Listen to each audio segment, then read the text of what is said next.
Do you know what? I say this to like my teammates. I actually sometimes forget that Gracie's 16. And then I'll be like, for example, the way I give Femi information, I'd be like that to Gracie, but then I'm like, this girl's actually 16, like she's still a child.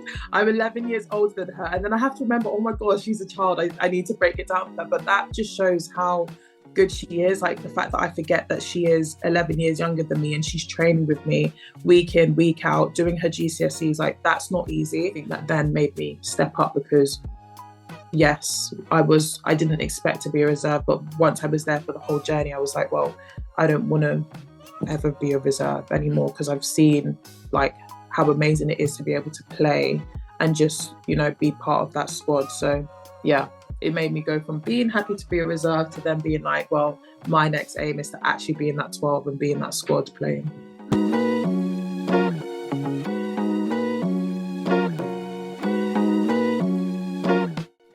Hello everyone and welcome back to the Sporting Scoop. My name is Georgia Doyle and today I'm joined by Halimat Adio from the London Pulse and England Roses. How are you today? I'm good, thank you. How are you? Yeah, I'm well, thank you. Now, thank you so much for joining us today. We're going to have a bit of a look back on your netball career to date. So I want to start by just having a bit of a chat around your sort of experience in the England netball pathway as you were coming up as a youngster. Yeah, it's funny because I've been in the pathway for a while, but I haven't really like played as many matches, I'd say, for the Roses. But I started properly. I think I got into under 19s when I was maybe 17. But that journey was just really quick. So I went from being like county to regional to England within, I'd say, 6 to 12 months. So it was quite speedy. And then since then, I've pretty much been in it. I'd like to tell this story because I always tell people like my goal was never to really play for the Roses. It was to just challenge myself and see how far I can get. And then I ended up in the England squad and then I ended up playing for the Roses. So I was like, oh, this is exciting. Yeah. But yeah, so I was in the juniors, did a few tours, and then I'd say I got into England Futures when I was maybe like 20, so 19, 20. And then when I was 21, unfortunately, the year that I had a big injury, I actually got into the Roses, which I'd say was probably such a good year because I played in the Super League for so many years. But again, like I think Pulse was really the team to give me my opportunity to show what I can give to the netball world. And then I unfortunately tore my lateral meniscus and then I was out for a couple of years, but now I'm back in it, which is great. So a bit of an up and down journey, but I've loved the experience. I definitely think it's character building. So that's good. Yeah, I think not many people just have that really linear progression, especially if you're trying to get to that top level. There's always a few hiccups along the way, whether that be injury or non-selection. There's always going to be something that props up. So, because you've obviously had a few injuries along your way, unfortunately, because I think you were on track to be potentially part of the Netball World Youth Cup team and then had an injury ahead of that as well. So how was that having an injury at such a young age? Do you know it was very emotional. I actually remember I was in sixth form. I got a call from I think it was the assistant coach for the under 21s, and she basically was like, "We've got the information back regarding your back. We can't have you in the squad, unfortunately, because there's no point of risking it." And I literally like cried for the whole day. Because obviously that's something that you're working towards. It's a big journey, especially because of how quick everything progressed. I was like, I'm on track for getting into Netball Youth World Cup squad and then potentially getting selected to the Roses. But I definitely think it was, every setback comes with a great comeback. And I think it's like the fact that I was able to work on what I needed to work on during that time, because if I'd gone to Netball Youth World Cup and I was injured, then I'd probably be, more annoyed because I should have just sat it out. So I spent my time just rehabbing, focused on my education, got into uni, and then basically went from there. Because you've played at a few different NSL clubs across your time. You sort of mentioned that the Pulse was sort of the first time you had the chance to really feel like you could show what you could actually do out on court. What were those early years like in the NSL? We know it's become a lot more professional now. What was it like in those first couple of years as you were with and the Stars? Yeah, I've been about the different clubs, probably just because of uni as well. So my first Super League team actually was now known as London Mavericks, but it was Hertfordshire Mavericks. So I live basically like Hertfordshire area. and I was 17 at the time. That was my first NPL NSL team. So netball, professional netball at that time was pretty much new to me. Like the fact that we had to train like 3 times a week, it was all a lot. But I think at that time I was so young, I was still enjoying being young. But then when you get into a Super League team where everyone's so focused, you then are like, well, I want to play. I know I didn't play as much that year. I was still young, but when you're young, you're like, I feel like I deserve to be on court. I feel like I can give a lot more to that team. And then I went to uni in Coventry, and I was selected at Wasps. Again, I only played 1 match, but still it was an experience to be able to play with Nat Metcalf, Josie Huckle.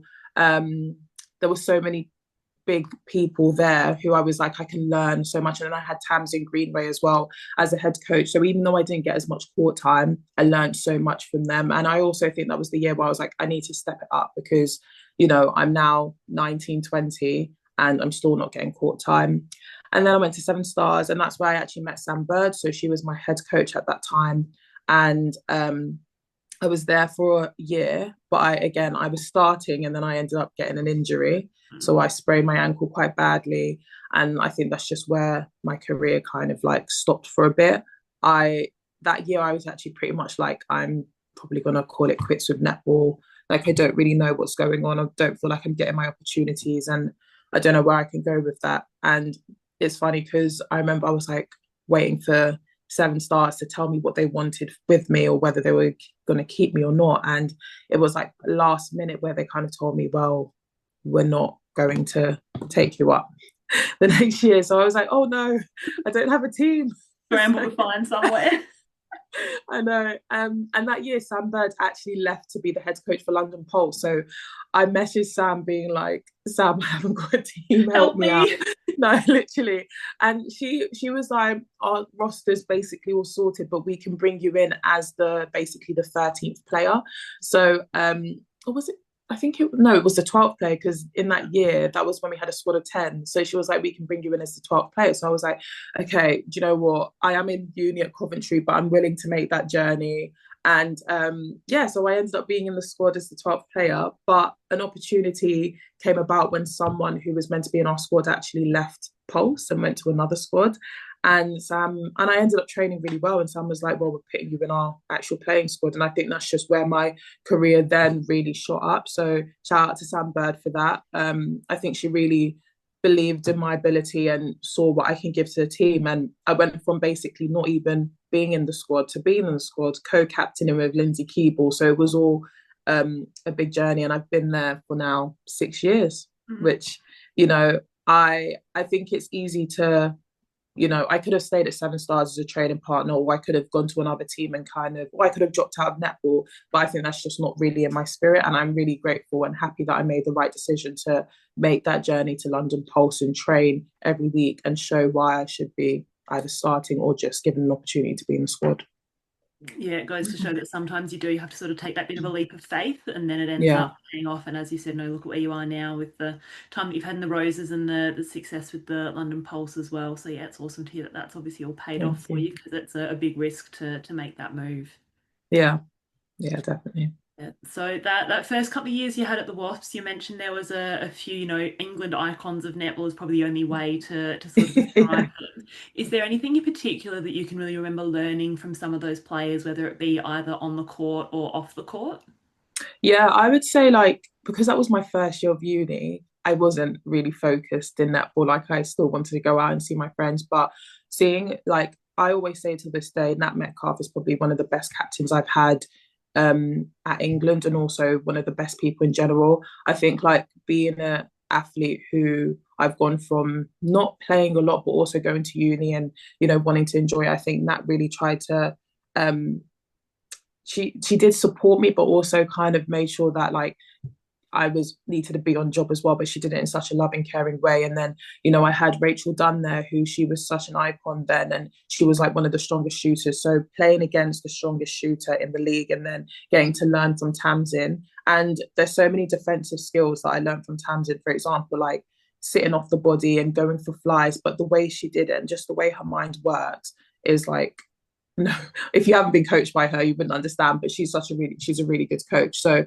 being around them, and I think at that time I didn't realize the wealth of knowledge I was getting from them. I kind of thought it was, oh, it's just training. But now at this age, seeing how much I learned from them is, yeah, it's a good experience, and I'm lucky to have been coached and been around that group. Yeah, and you're now one of those more experienced players in the Pulse lineup. So how do you then Yeah. go about trying to sort of impart your knowledge on the younger players around you? Yeah, I think it's really tricky because I like to still tell myself I'm young and Don't we all? yeah, no. And I'm still like I like to, still enjoy the fun bit of things, but I try my best to, when I see someone's kind of struggling with certain things, and I know the way I feedback stuff on court is very much short and sharp, but then when I'm off court, I really try to break it down and be like, okay, so if we just sit here and here, this can happen, or I try get clips to show. I think with the way netball's going, it's like you have to take on information really quickly. But then once I recognize that someone's not able to, I do try and like, break it down or show them, or probably, get our defensive coach and I'll be like, okay, this person's struggling. Do you have a way where we can break it down and just help show them the way to do it? So then they're able to take it on board because people learn really differently. Like I'm a visual learner where in comparison to someone who likes to hear the words. So I understand that people might not be able to get it from just viewing it and then doing it. And that's the great thing about Pulse because we have so many different learners and we're also quite a young team. Our coach really tries to like break it down or show different ways where we can get the information on board. One of Yeah. those young players that's in the team that I think has been setting the NSL on fire this year is Gracie, your fiery little Yeah. mid-quarter. I think she's what, 16 Yeah. in that professional environment. So how is it having someone like her in the team that's, so young, still at high school, but then also balancing this elite level netball and doing it Yeah. phenomenally? Do you know what? I say this to like my teammates. I actually sometimes forget that Gracie's 16. And then I'll be like, for example, the way I give for me information, I'd be like that to Gracie, but then I'm like, this girl's actually 16, like she's still a child. I'm 11 years older than her. And then I have to remember, oh my God, she's a child. I need to break it down for her. But that just shows how good she is. Like the fact that I forget that she is 11 years younger than me and she's training with me week in, week out, doing her GCSEs, like that's not easy. um when we were told that, like, because at that time she was, I think, 15, when Sam let us know that Gracie was coming to squad, I was like, what is a 15-year-old doing training with me? And I was like 26 at that time. And then she came in and I was like, okay, firstly, she's not built like a 16, 15-year-old. She's like strong. And just the way she takes on information, the way she feeds it back, she's so loud in the team. Like she's just such a great person to have in that team. And what I like about her is that she checks and challenges us as well. So because you can be young and think like, I'm going to be quiet in a team full of girls who are older than me and I'm just going to let them push me about. But Gracie checks and challenges and she'll be like, well, I don't think that's the right way to do it. Or I don't think, like, could we try a different way? And that's what you need in our team. And I think she's fitted in and slotted in so well. And like, she's going to be great. Also, she's 6 foot, maybe one, and she's a center. And she moves quickly. I think it's crazy. Like, shout out to Gracie. She's great. Yeah, Yeah. and I suppose that just goes to show the positive environment that you guys have created, that someone is so young is more than happy to get involved in those conversations. As you said, it'd be Yeah. so easy for her to just be along for the ride and enjoy the Mm, journey, but she doesn't want to just be a passenger. She wants to be there getting yeah. involved, which is probably credit to how you guys have treated her as an equal when she's Yeah. come in for the first time. Yeah, definitely. And Funmi is another player that you mentioned there, another one who's continually letting the netball world on fire. So how Yeah. have you found playing with her over this last couple of years as your defensive duo partner? Yeah, it's been great. We've learned so much about each other. Like we know what each other's skill sets are. Like it's the fact that we complement each other with the way we play. So, for example, I know that like I'm really good like agility wise, and I like to shut down a player. But I know that me shutting down a player is letting for me do, go for flies or her hops and stuff. And even when we do positional switches, because I know that I'm better on the ground and she's better in the air. Some people don't have that duo. Some people won't have that connection. And I think the fact that we've recognized what each other's strengths are, we play to it. For me, someone who like she really listens to what people gives her, but she also like gives back such good feedback. And like I really enjoy playing with. And it's, I've had so many defensive partners, but I think the way Fumi just takes in the information and also feeds back to me, it's just great. Yeah, she's such an asset, firstly being on our team, but also being able to play with her as well. So hopefully we get to do that a bit more at England, but I'm really excited. Yeah, I think she's definitely one of those players that you'd love her when she's on your team, when she's on the opposition, because Yeah, because she's doing too no, many amazing things. So definitely try and literally. keep her close to you as long as you can, I reckon.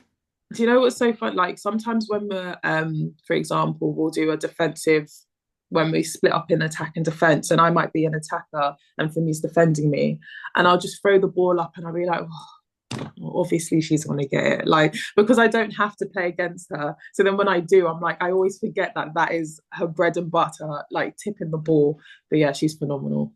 Yeah, that's one thing that came up in the chat that I did with Jimmy, one of your male training partners, a bit Yeah, earlier. The Aurora series was that the athleticism that you see in the men's game.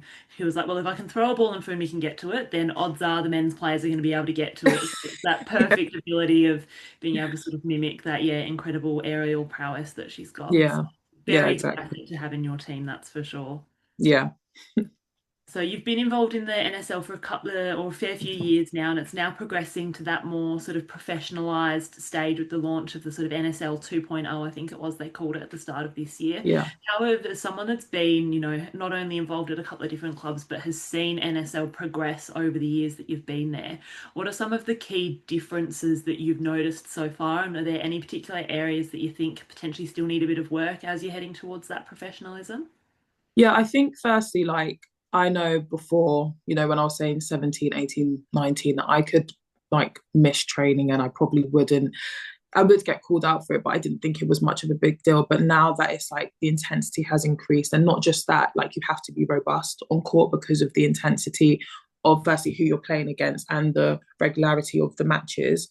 Everyone's always in training, the amount of strength training we're doing as well. So we do like, I've actually got a strength session after this, but we do like 3 sessions a week, strength and condition, but also 3 court sessions. And I think the way it's gone from being just two and not being also being able to do your strength session by yourself to actually being in the squad, I think that's also really good because you get to see your teammates in and out. I also think like the coaching standard has definitely changed. Like we have multiple coaches in, but not also just our normal coaches. We have coaches who are either shooting coaches, defensive coaches. That's really different from when I was playing. I'd say the quality of netball has increased massively. The people we're playing against, like I'm playing against international stars, someone who I always say is like a star that I struggle to play with against is Joyce Mabula. But back then I wasn't playing against her, but having her in the league and being able to play against her just helps me increase and improve my netball. I'd say one thing we probably need to work on is just the publicity of the sport in the UK and like how are we attracting potential fans.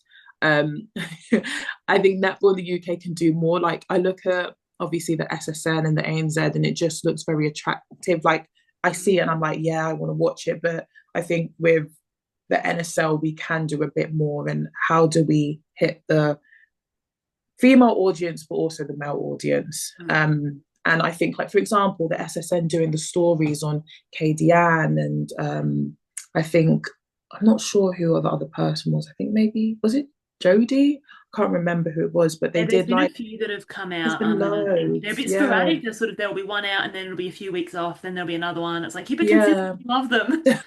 Exactly. But that's like building. We don't do that. I think we're very much like low level, like a day in the life, but a lot of the day in the lives are not really of all the athletes. It might be a day in the life of a commentator. But I Mm-hmm. think I understand that, commentators are very important, but I think the fans want to know more about the athletes, not just on the Mm-hmm. surface level. I definitely think we can do more of that because us netballers, a lot of us have stories. Like it hasn't been an easy journey. And I think the fans want to feel connected to us and we want to feel connected to the fans. So I definitely think that's something that we can improve in.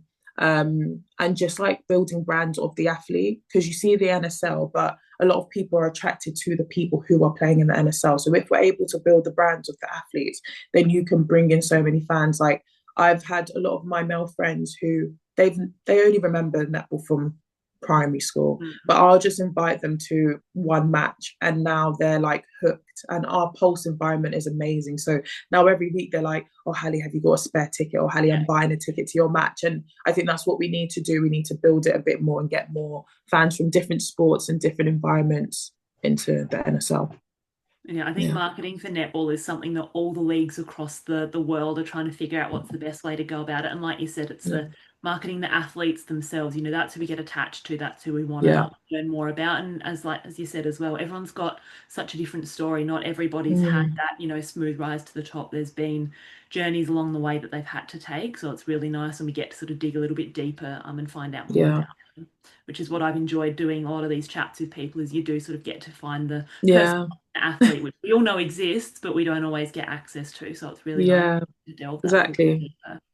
Because I feel like a lot of people just see what they see on TV. So like, for example, I'm always told like when I finish matches, people are like, oh Hali, you're so fierce and your facial expressions and all of this. But then if you know me on a deeper level, I'm actually a completely different person. It's just the way I play with a lot of passion. Where if then you speak to that person on a deeper level, you realize that your opinion of that person was completely different to their actual personality. And I think that's what we probably need to do more of. Yeah, Mm. absolutely. Well, let's have a bit of a chat about your time in the Roses now. You mentioned some of your future Roses stuff a bit earlier on. When you Yeah. first made it into that full-time Roses program, what can you remember out that? Was it sort of a phone call that you got to say you'd been elevated to the full-time squad, or how does that all work over there?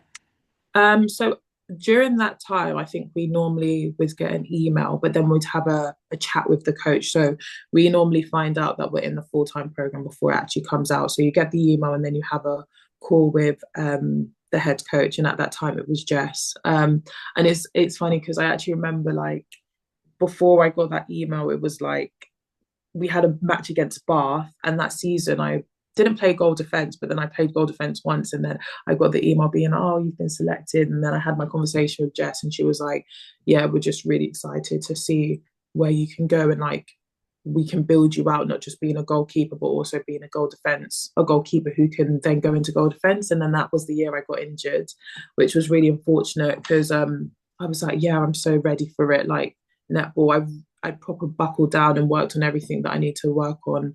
And then I was out for 2 years after that. And then now I've been back in the program fully. Um, I think this year is probably going to be the first time I'm fully and full time after my injury. But yeah, so it's been a bit of a up and down journey. But yeah, so we get a phone call and then no, we have an email and then we have a phone call and then we kind of go into camp from there. Yeah. Yeah, and you made your debut in 2023 over in New Zealand. Yeah. That was the series straight after the World Cup, and you were was the captain for that series alongside, Yeah. was it? Yeah.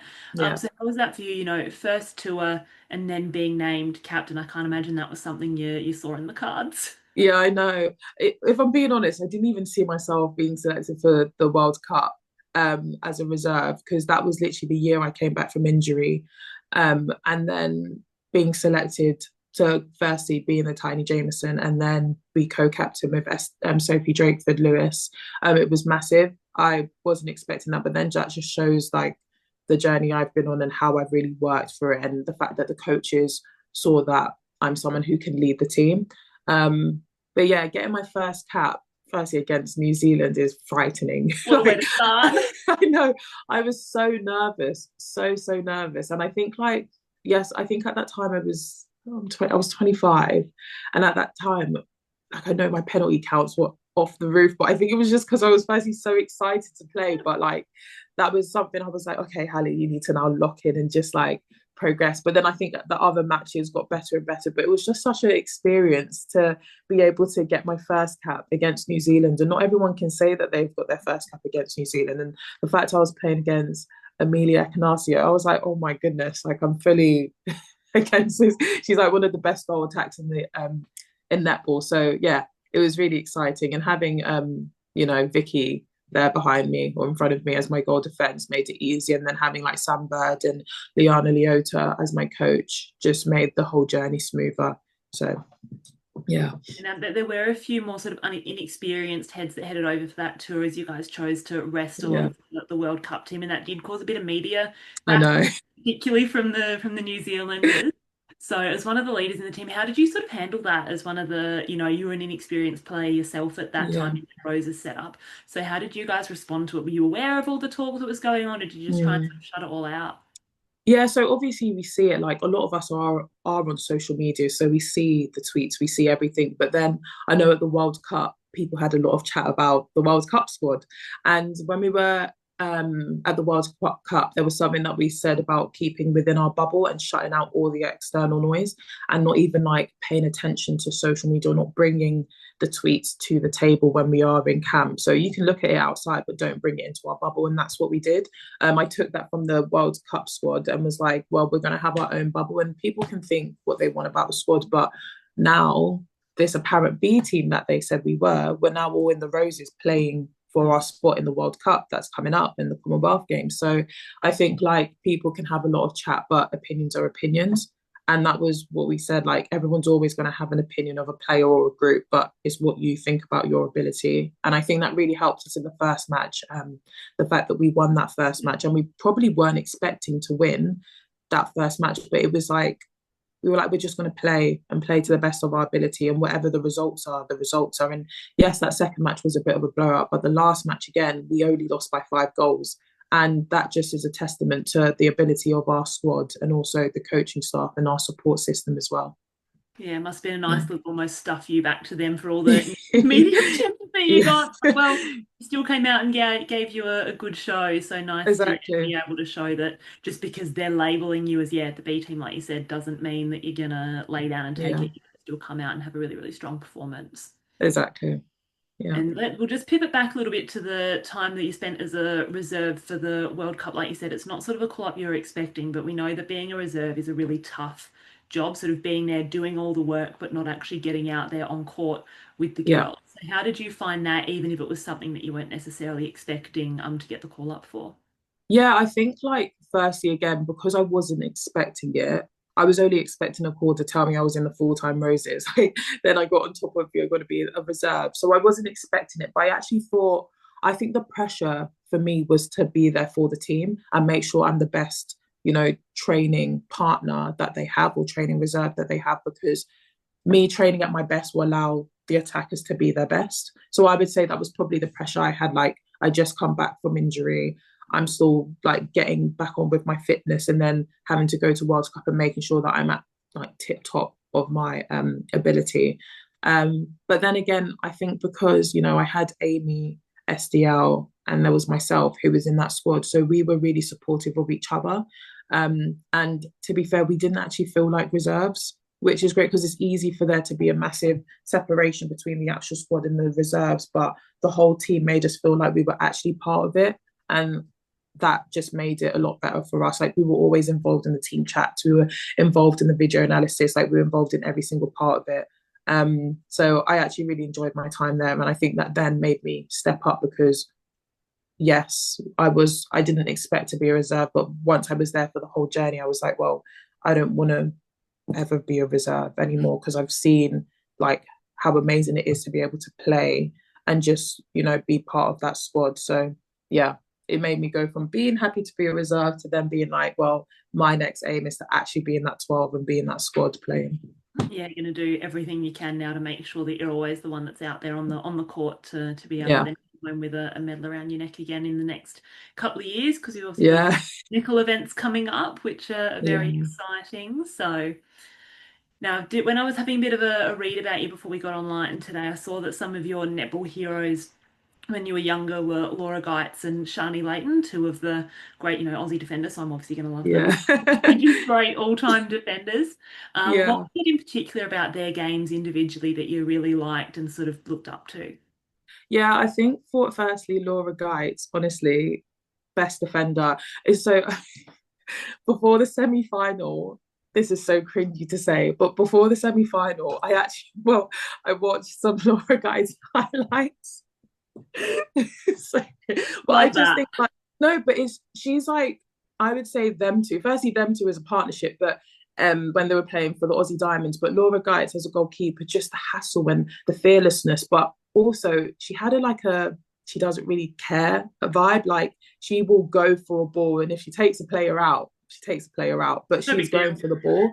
And I think that's like going off track, but looking at the way netball was back then and netball is back now, like I might be quite physical and I might go for a ball, but everyone's like, oh, that goalkeeper's so physical. But back then, it was like they don't care. They're going for a ball and they're hassling. And I think that was something I always loved about Laura Geitz. And then Shani, just how quick her feet was. She was so, and still is, like, firstly being coached by her at the Roses, I was like, I'm starstruck. She's such a lovely woman as well. But the way she reads the game and the fact that she has hops for days and she had the agility, she had the hops and she read the game, that's like a triple threat. Not everyone has agility, hops, and can read the game. Some people might be one of each, but she had it all. And it was like someone who I was like, well, I want to kind of be like that when like I'm older now.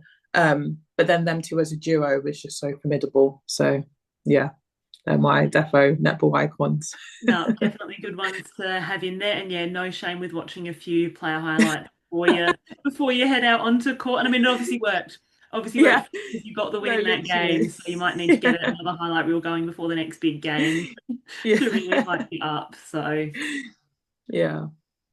and then off the court, obviously, as we said earlier, it's just just as important to have interests off the court as well as your netball side of yourself. Something Yeah. that you're involved with is the Beyond the Court initiative, Yeah. which is to do with strengthening relationships between the police and young women in South London. How was it that you got involved in that organisation? Yeah. So actually, I think Samba told us about it firstly, and I was like, oh yeah, I definitely want to be involved in something like that. And then I got in contact with Lucy Goodman, and she was the one who kind of was like the runner of the whole initiative, and that's something that I'm really passionate about, community work. And I was like, I'll definitely get involved in that, and just seeing the way the girls progressed from then till now is massive. Like I remember going in for the first time, and actually a lot of them came to our matches, and I have a few of them on TikTok, and just seeing like their TikToks and how they're still doing netball is really important, because I know that it's easy being in a community where like you want to improve in sport, or you kind of want to get out of a certain environment but you don't have those connections. And I think it's really important that I do my part as an athlete who lives in London, and I didn't come from the wealthiest background, and I want to be able to be a role model and help those who need it. And I think just going in and being able to do that and just show people that netball can be a potential job, but also netball can help you get out of, all the holes that you might be in, is so important for me. And I'm glad that they invited me to be able to do that initiative, because that's something that I'm hoping to be more involved in, or even if it's not beyond the court, it's just like getting involved in more community work and helping young athletes who kind of might have the same backgrounds as me, or just don't have those connections, get into netball. Yeah, and so outside of that and then your netball stuff, what are the other things that sort of keep you busy on your off days? What helps keep your cup full when netball's starting to run rampant in everything? Yeah, I'm someone who I don't actually like to be at home and sat down still. So I'm always doing something. So, like, for example, in lockdown, I actually learned how to do a lot of things, for example, hair. So I did my little sister's hair. A lot of the hair that is on my Instagram is done by me. Well, my hair. And then, for example, like I learned how to knit. I love to go to a movie, so I'm quite a big Marvel fan. And then just going out with my friends in netball and outside netball. I think in netball it's easier to obviously go out with my teammates because I see them on a regular basis, but then it's also just making sure I'm staying connected to my friends outside. And I think just that's the main bit. Like I love to go on holiday as well. I'm actually going on holiday with Femi and Olivia very soon. We're going to Very Portugal. nice. So yeah, I'm just like I like to be out and about, keeping myself busy. Yeah, and also love a bit of music, and I love to do makeup as well. So those are things that keep me ticking over when netball's getting stressing me out a little bit. Yeah, so you've got plenty to be keeping yourself busy with. Yeah, So thank you so much for your time today, Hali. We really You're enjoyed welcome. getting to delve a little bit deeper into the person behind the athlete, which is a phrase that you used a bit earlier today. And yeah, hopefully Yeah. we can start seeing more and more in-depth stuff coming out around the netball players across the globe, but particularly the NSL players as we start to head more towards that sort of professional phase for the game over there. Yeah, definitely. And thank you for having me as well. This episode was recorded on the lands of the Gubbi Gubbi people.